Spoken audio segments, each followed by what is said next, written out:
Bom, vamos lá.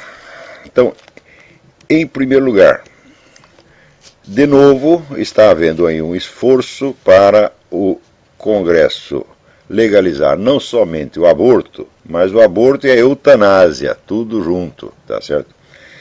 Esse pessoal não desiste. É importante ver que isso aí é um esforço mundial, uniforme em todo o planeta, que não é coincidência, não são coisas que acontecimentos isolados, tá certo? Mas é um plano mundial que vem desses círculos globalistas para implantar em todo o planeta uma concepção zoológica do ser humano e da sociedade.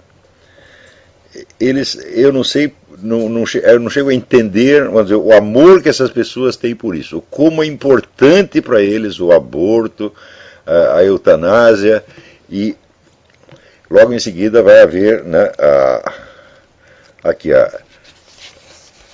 o aborto pós-parto, né? Já estão falando nisso.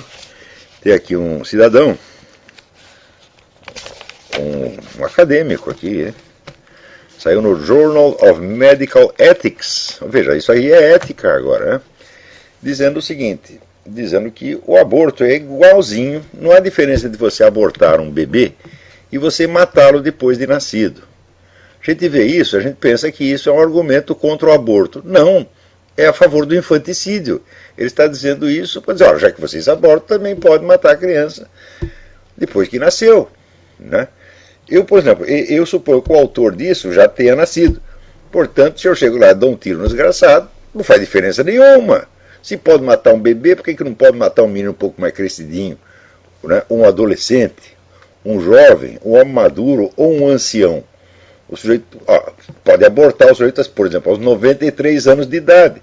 Que diferença vai fazer? Não é isso?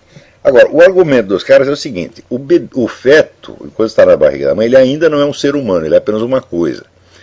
E depois que ele nascer, ele também não é um ser humano, porque o ser humano não é ser humano por natureza, porque ele nasceu assim. Não, ele é ser humano porque a sociedade lhe conferiu, né, o estatuto de ser humano.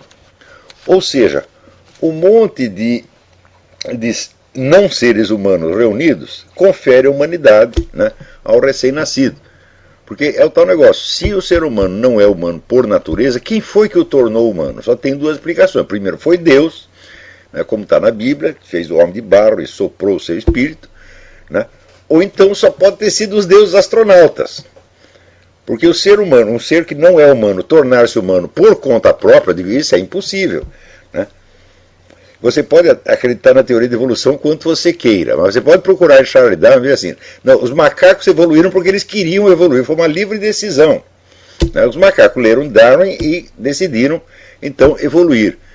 A teoria de que a sociedade é que confere o estatuto humano ao ser humano implica isso, né? Quer dizer, a evolução é fruto de uma decisão livre do macaco. Ele não era humano, daí ele falou, raio, isso aqui é uma boa ideia, vou ser humano. Tá certo? E então ele vira um ser humano e depois ele confere o estatuto honorário de ser humano ao bebê, ao macaquinho recém-nascido, né? Agora, isso sai numa revista de ética médica. Putz vida! Agora, isso aí vem daquela mente brilhante que é o professor Peter Singer, né? Aquele que acha que as galinhas têm direitos humanos. É isso. Você, por exemplo, você comer uma galinha, comer um frango, é uma coisa inteiramente inumana, é um holocausto, né? Esse pessoal matando, comendo galinha, né? Porco, vaca, é uma coisa horrorosa, totalmente inumano. Agora, o feto pode matar, e até o bebê pequeno também pode matar, e o bebê um pouco mais grandinho também pode. O que não pode é tocar nas galinhas, tá entendendo? Né? E esse pessoal que está andando na rua e pisa na formiga, meu Deus do céu, não é isso? Então, isso aí é um morticínio generalizado, isso é um genocídio. Então, isso aí já passou do limite do grotesco, não é isso? Agora, estas concepções todas, elas estão sendo implantadas no mundo à força. E tem muito dinheiro por trás disso, e tem governos inteiros empenhados nisso. Então, isso não é para brincar. Não são coisas que estão acontecendo.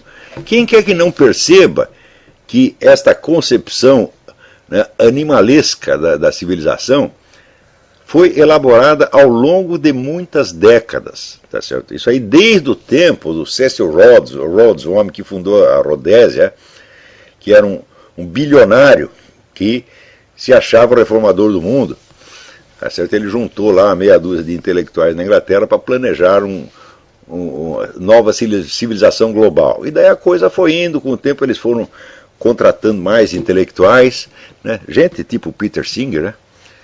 Para criar do nada uma nova civilização inteiramente baseada assim, em biologia, física, química, etc, etc, e daí deduzir, né, a civilização inteira. Porque são pessoas que acham realmente que sabem tudo.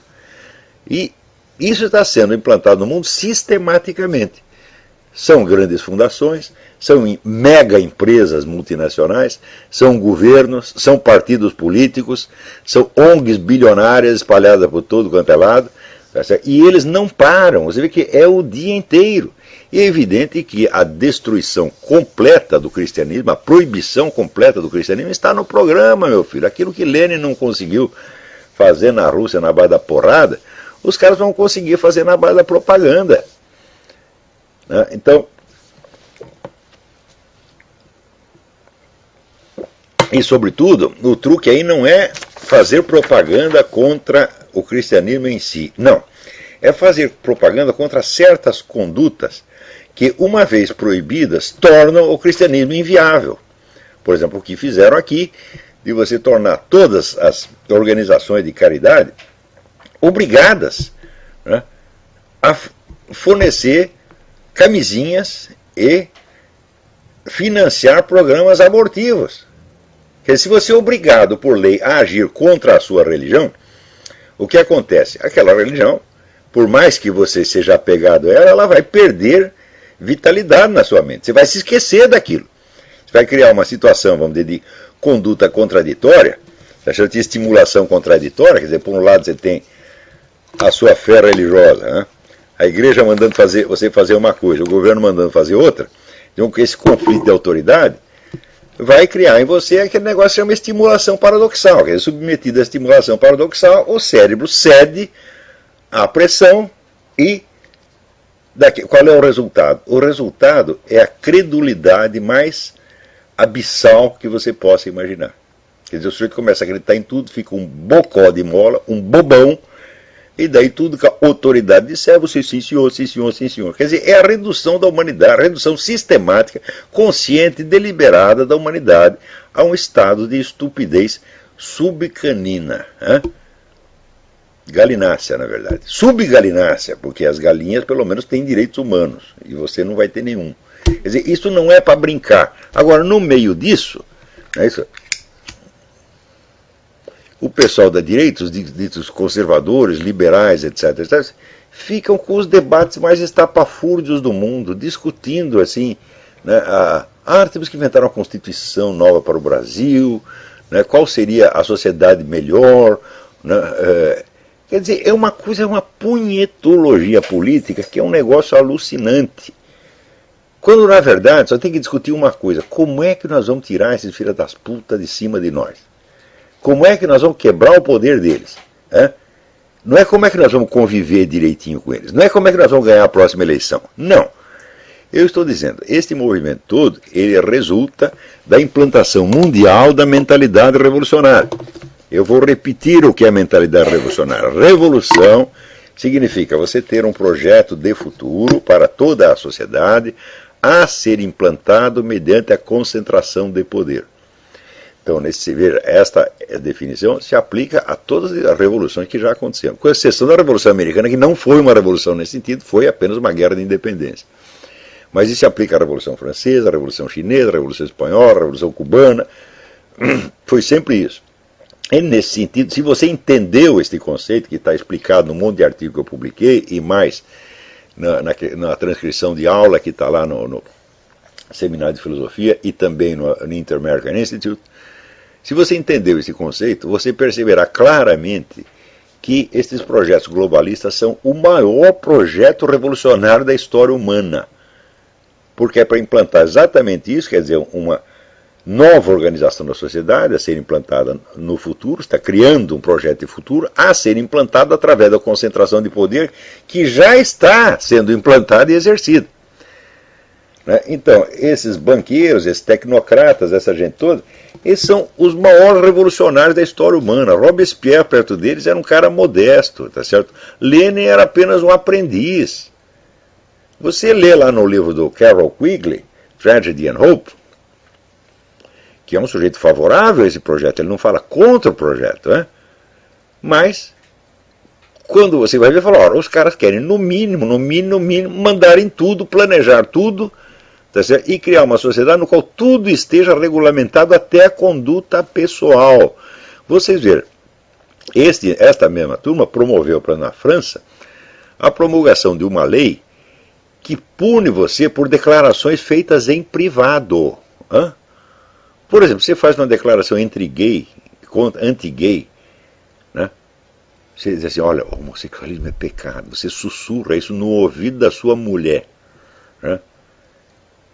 E alguém ali, um parente que não gosta de você, ouve, vai lá e conta para o governo, você vai para a cadeia. Ou seja, a ideia do Big Brother já está aí, gente, não é ficção mais, a coisa já está acontecendo.